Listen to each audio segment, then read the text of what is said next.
America has given billions of dollars. America is giving money to Afghanistan. America has given billions of dollars to Afghanistan, and that money goes right to the Taliban. So all these Americans die to fight the Taliban, only for America to give billions of dollars to the Taliban. Tell me war is not a scam. Oh my God, it's a scam.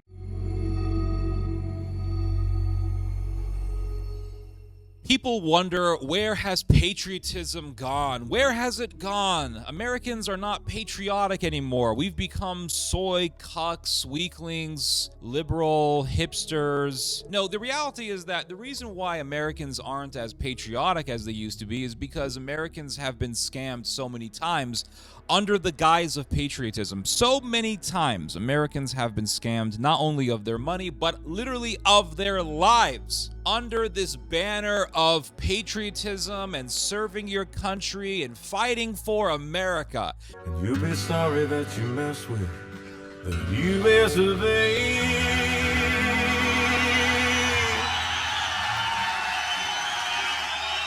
'Cause we'll put a boot in your ass, it's the American way. And Uncle Sam put your name at the top of his list, and the Statue of Liberty started shaking her fist. And I remember that nonsense. I remember hearing this garbage, this whole garbage of, well, you have to fight for your country, back when I was in high school. And it was a scam. But like I said, it wasn't just a scam to get American tax dollars, but it was also a scam that stole people's lives. Americans went to Afghanistan with this idea that they were going to fight for America, that they were going to fight for the country, that they were going to fight against terrorism. And as long as we fought those terrorists in Afghanistan and in Iraq, we would keep them away from America. We are defending the country. And so thousands of Americans died fighting in Afghanistan and in Iraq. Guess who's running Afghanistan? Oh, it's the Taliban. Remember after 9/11, they said it was Al-Qaeda and it was the Taliban. Those were the two big bad guys. And who's running Syria? Oh, it's the Syrian rebels who want democracy and freedom for the Syrian people. No. It's actually a bunch of Al-Qaeda offshoot terrorists with their Islamo-Mongolian allies. I'm talking about the Uyghurs, who are being backed by Turkey. The Uyghurs are a Central Asian people who live in Western China, and they want to break free and create their own Turkmen state, their own Islamo-Turkic state, and they want to fight against the Chinese. And of course, NATO is using them as a proxy in Syria, but I think NATO also wants to use them to fight the Chinese back in the Xinjiang province in Western China. So this really has nothing to do with the Syrian people. If it did, then why do you have all of these Islamists from other parts of the world in Syria fighting killing Alawites, and they were fighting the Syrian government, and this has nothing to do with the Syrian people, because the Alawites are also Syrians, and then you have the Syrian Christians, and these people are being persecuted by the Sunnis, so this has nothing to do with the Syrian people, and it has everything to do with establishing a Sunni Sharia law country. And so who is running Syria? It's Al-Qaeda. Al-Qaeda is running Syria. It's HTS, Hayat Tahrir al-Sham, which is nothing really but an offshoot of Al-Qaeda. And so after 9/11, who were the big bad guys? Al-Qaeda and the Taliban. And who's running Afghanistan? The Taliban. And after America withdrew from Afghanistan and the Taliban just swept right through, and overnight Afghanistan went right back to being under the Taliban, America has given billions of dollars. America is giving money to Afghanistan. America has given billions of dollars to Afghanistan, and that money goes right to the Taliban. So all these Americans die to fight the Taliban, only for America to give billions of dollars to the Taliban. Tell me war is not a scam. Oh my God, it's a scam. And people wonder, why aren't Americans patriotic anymore? Why aren't we? I'm laughing, right? I mean, this should not be a laughing matter. This should be a very sad moment for me. I should be upset, and I am upset about this. Don't get me wrong, but it's a laughter that gives me a sense of relief, because this is so damn depressing. And so there's nothing I can do but laugh. It's like it's the best reaction I can have because it's better than just being miserable. It's just insane to me. And after 9/11, you had what? Al-Qaeda, and Al-Qaeda was the big bad guy. And then you had this Al-Jilani guy, real name Ahmed al-Shara. And Ahmed al-Shara served in various prisons, American-ran prisons in Iraq, and he was fighting the Americans in Iraq, and he was in Al-Qaeda. He was a member of Al-Qaeda fighting in Iraq. And then he was working with ISIS, and then he formed HTS, and then there was this $10 million award for anyone who could report his whereabouts. And what happened to that $10 million award? Oh, they canceled it. It's non-existent. It's not there anymore. Why now? Because America is working directly with Ahmed al-Shara to run Syria, and Turkey is working directly with HTS. Hayat Tahrir al-Sham, which is an al-Qaeda offshoot, and they're working directly with Mr. al-Shara, and you have Turkish intelligence working with this al-Qaeda offshoot. And now we're back with al-Qaeda, and we're allies with them. We are allies with these people. And this is after, oh my God, this is after 9/11, and this is after all these decades, these 2 decades fighting in Afghanistan, Americans being killed in Afghanistan and in Iraq, and we're working with the supposed enemy. And it makes you wonder, is Al-Qaeda really the ultimate enemy of America? Apparently not. Apparently not. And what got all of these American men to be killed in these various countries? It was the scam that uses patriotism. Oh my God. And people wonder, Ted, why are you so critical of nationalism? Why are you so critical of patriotic movements? And my question to you is, why in the hell are you not critical of these movements and of these ideologies? Why aren't you guys critical? You guys should be absolutely, utterly critical and suspicious of any damn political movement that pops up nowadays talking about patriotism and nationalism, because it has been used to kill people since forever. Most humans are not interested in war. Most people aren't interested in going to war and digging trenches and all that bullshit. And the reason why people will do that sort of thing is, well, sometimes, many times, people want money and they're desperate for money, so they'll join the military to get money. And that is the case, by the way, for the majority of the people who are in the U.S. military right now. The majority of the people who have joined the U.S. military right now are people who just joined the military for a paycheck. That's it. People aren't joining the military for patriotism as much as they used to. That's a very, very small minority of the U.S. armed forces. Now, after 9/11, oh yeah, most of the people enlisting in the U.S. military after 9/11 were doing it for patriotism. They wanted to fight for their country, and you can't really blame them. I'm not blaming those people. They saw the Twin Towers getting hit. They saw thousands of Americans just being cooked alive in these buildings and being crushed in the debris. And they saw these firemen trying to dig people out from underneath the rubble, and people were dead underneath the rubble, and so many firefighters were killed in the towers. I mean, it was a true nightmare. So I don't blame people for having this sudden spark of patriotism after seeing 9/11. Hell, I had it. I was 12. How old was I? I was 11 years old when 9/11 happened, and I felt very patriotic. Who wouldn't? But then when the dust settled and all of the sense of urgency and excitement just settled down and everyone just calmed down and people's visions got cleared up, they saw the reality. Wait a second. All these Americans have been killed fighting in Iraq and in Afghanistan, and we've spent trillions of dollars in these countries. And when is this thing going to end? When's this thing going to end? And people were saying we need to withdraw from these countries. It's pointless.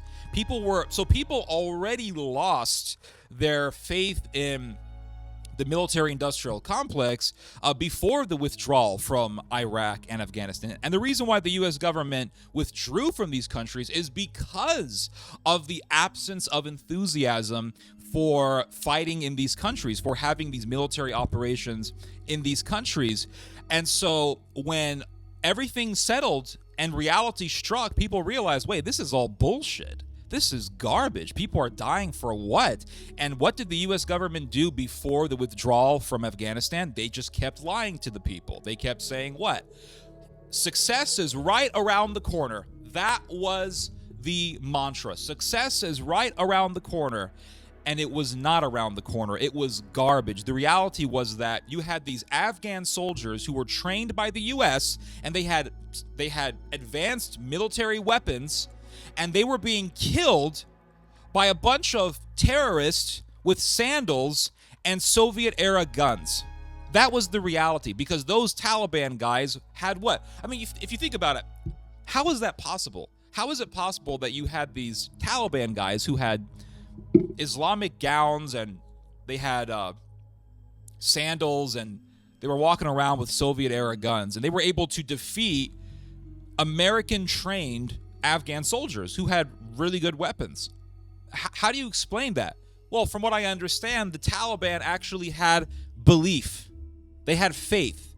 Now, they have faith in a false religion. Islam is it's a heresy. It's a Unitarian heresy that fanatically believes in predestination. So it's an amalgamation of heresies. It rejects free will. It rejects the Trinity. It rejects the divinity of Christ. But nonetheless, they had faith. The Taliban, they have faith, and they were willing to fight and die for their religion against American occupiers. And this was not the first time that the Afghans did something like this. They did this against the British. They did it against the Russians. Afghanistan is a very difficult country to control because for one thing, you have all these mountains everywhere, and it's very difficult to fight in a mountainous region because you're dealing with natives who know the region, and you are just dependent on what? You're dependent on air support, and you're dependent on intelligence. You're dependent on the intelligence information that guides you about the area that you're in. You don't really know instinctively the land at all. And so you have these Afghan guys who, yeah, they're wearing sandals and they're wearing pajamas and they have AK-47s, but they know the terrain more than you do. And so they have the capacity, they have the ability to ambush you very, very easily. And so that's why it was so difficult to occupy Afghanistan.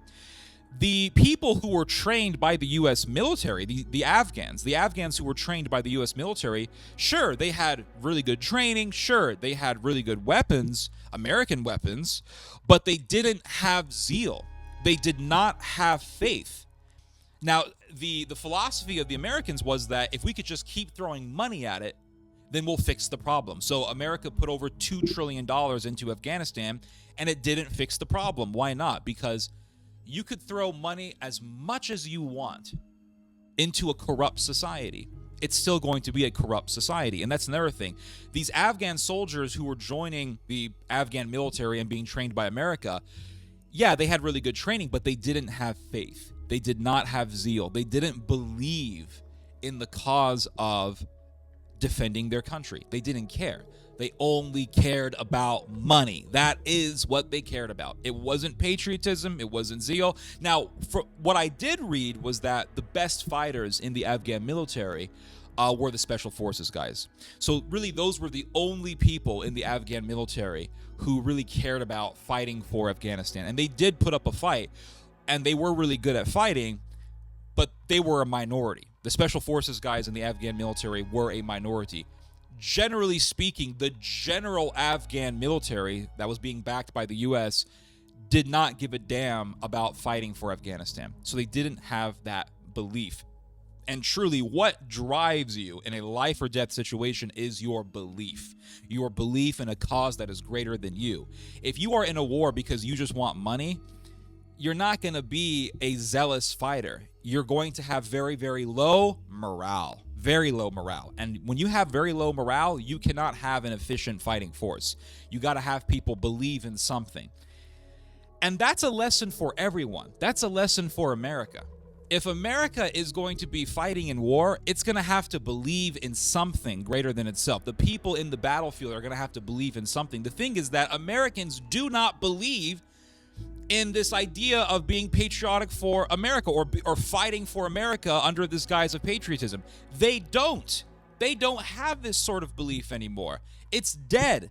Most Americans who are in the U.S. military are like those people in Afghanistan. They're in the U.S. military for a paycheck, and I can't blame them. Sure, they're in it for a job, but that's it. What are you going to fight for? I mean, when you look at stories like this, right? When you look at stories like Afghanistan, over $2 trillion in this country, thousands of American lives lost, and the Taliban is running that country. Same thing with Iraq. Trillions of dollars, thousands of Americans dead, and then what? Oh, Al-Qaeda is now running Syria, and we're working with Al-Qaeda.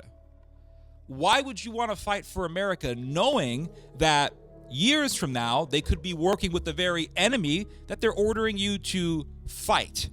And they're ordering you to be in the battlefield against, where you could lose your life. I mean, what is the point, right? What is the point?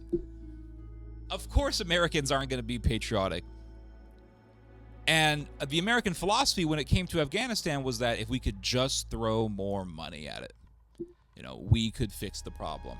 And you have people in America who have that same philosophy when it comes to the crime-infested neighborhoods in the United States. They say, well, if we just give those people money, just give them welfare, we'll fix the problem. And it doesn't work. It just doesn't work. You can throw money at a corrupt society all you want. It's still going to be a corrupt society. But the thing is that Americans were lied to into thinking that they were fighting terrorism. And what do you see America doing? Working with the terrorist. War is a racket. And you have people who say we need nationalism and we need patriotism, but we've seen where that road leads us. Now, I don't have an issue with people being proud of being a member of their country, but at the same time, you have these scams that are pushed, and these scams are pushed under the guise of patriotism, under the guise of nationalism, and people die. People die, and you see in Germany how nationalism is reviving. And I just see another scam in the making. That's what I see. I see a bunch of Germans getting pulled into something, and what's going to happen in the future? What's going to happen in the future? They're voting for a party. The biggest nationalist party in Germany is the AfD, and it's also the most militaristic party in Germany. Even though they keep saying that they're against war, they have the most military members than any other party in Germany. They have the most former military guys than any other party in Germany. They have a whole branch that's dedicated to bettering the German military and making the German military powerful. So they have their own military-industrial complex, and they want to grow that military-industrial complex. I just don't believe in this idea that this party is against war. I think they are definitely pro-war. And I think if they get full power, or if another party like them gets full power, they're just going to be working for the military-industrial complex and for the big business of the military-industrial complex, because it is a business. I mean, Cheney was on the board of Halliburton, and that company made billions of dollars from the Iraq War. And the German people are just going to be pulled into a scam of a major military-industrial complex. And they're going to try to pull Germany into a conflict, more than likely with Russia. And people will die. People will die. People say, Ted, why aren't you nationalistic, or why don't you believe in nationalism? My question to you guys is, why aren't you suspicious of nationalism? That's my question. Why you guys should be suspicious of it, because look at how many Americans were killed in these wars done by America's military-industrial complex under the guise of patriotism. It's a scam, guys. It's a big scam, and people are being pulled into it, and it's sad. It really is. Anyway, you guys just heard some theology. God bless.